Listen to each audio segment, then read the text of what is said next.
In 2012, 2014. that is when I opened it, not 2013, 2012. I opened it about 3 months after his execution. What happened is that we spent about a year and a half corresponding with the European Court of Justice about our case. First of all, one has to say that this is a case, okay? Not on the substance of whatever happened, on the Olaf report, on the Olaf report and things like that, because even then, Barroso didn't. When I will come to that later. Then, as an exceptional basis, the court called for verbal representations, verbal witnesses. That was July 2014. That was July 2014. Okay. This does not usually happen because usually the CJ rely on the written presentations sent by the lawyers. In that meeting, I gave my testimony. Basically, this is all on what happened in the meeting of the 16th of October. Again, it is not part of the substance of the issue. Okay. So when are you expecting a verdict then?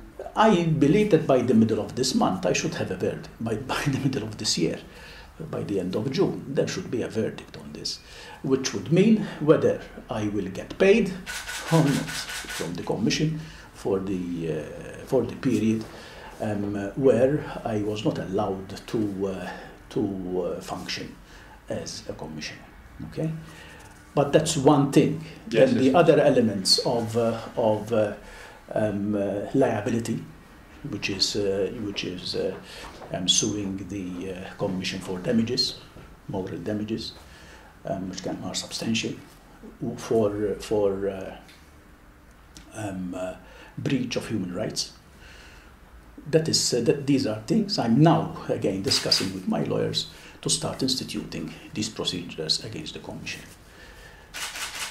During the verbal representations, it was obvious that the Commission, Barroso and the people that he came, with Joanna Darmanin as well, Birkalla and their team, okay?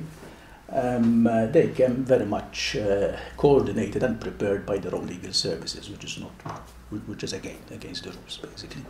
But they had all had written statements, and even the lawyers themselves admitted that they had prepared the statements, Barroso's statement with Barroso himself. I mean, so this is the testimony that he was giving. So, he said this is important.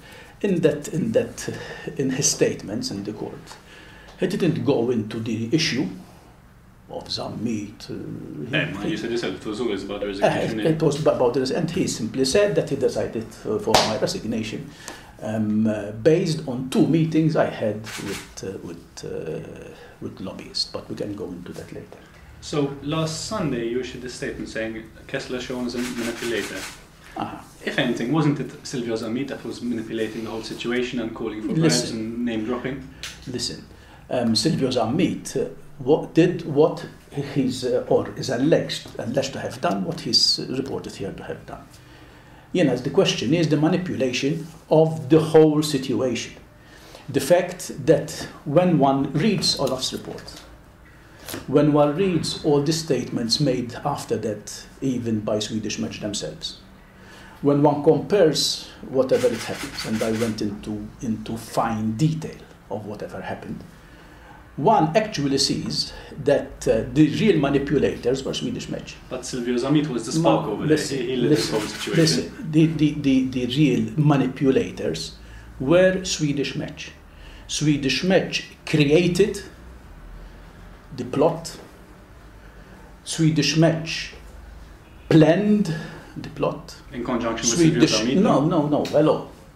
So Silvio Zammit was one of the people brought into the plot with Gail Kimberley and all the others.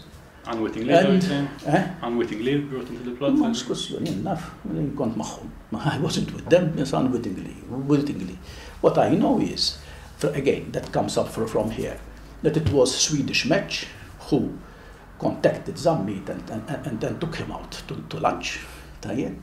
It was Swedish Match in Gedelfos from Estok, in fact, who made the overtures during that lunch on the issue of the directive. Well, obviously, as a lobbyist, they're going to make the overtures, or that's the no, job. Obviously, I'm saying who was in the driving seat. These people were in the driving seat. It was Johan Gabrielsen who was running to and from Sweden and Malta, organizing and training and coordinating all the players in the plot, which he was directing. He was a director of this project. And in fact, Patrick Hildingsen, who wore two caps.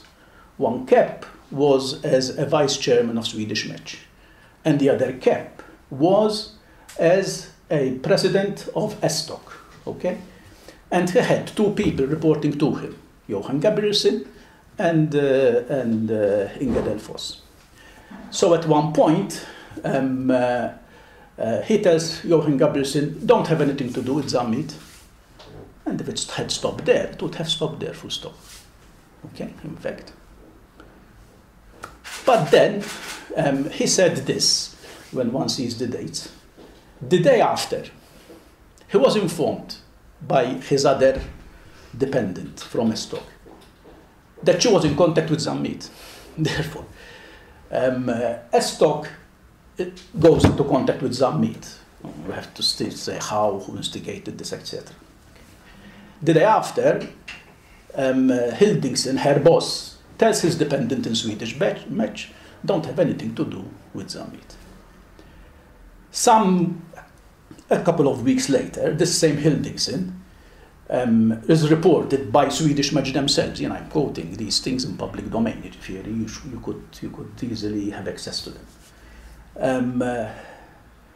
He said he was discussing Zammit with Inge Delfos, as if she didn't know.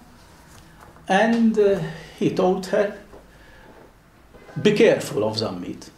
And here then, I start questioning. Why the difference? Why to Gabriel Hildingsen, his dependent in Swedish Match, he tells him, severe relations with Zammit. And to Inge Delfos, his other dependent in Estok, he simply tells her, be careful of Zammit. When she was in contact with Zammit at the time. Let me continue. Your interest is Zammit. My interest is the truth. Okay? Yeah, but he let me continue. Okay? And then he tells her, be careful of Zammit. She was so careful of Zammit that in the morning of the following day... What sort of time? March we're talking This is 16th of March. In the morning, as soon as she went back to the office the following day, she fired an email to Zammit. She was so careful from Zammit, telling him, can you make us an appointment as her initiative? Not Zammit's initiative, this, her initiative. Can you make us an appointment with Dalli? And how much do you want for it? Again, my question, who was trading in influence here? She was offering money for somebody to make an appointment with me. She, Delfos. And Berikalla Delfos is the saint, is Santa Rita of this work, for Kessler. All right. So, there is no record that Zammit answered her for this email. I don't have a record. I don't know whether it exists anywhere, but I don't have a record that Zammit answered her.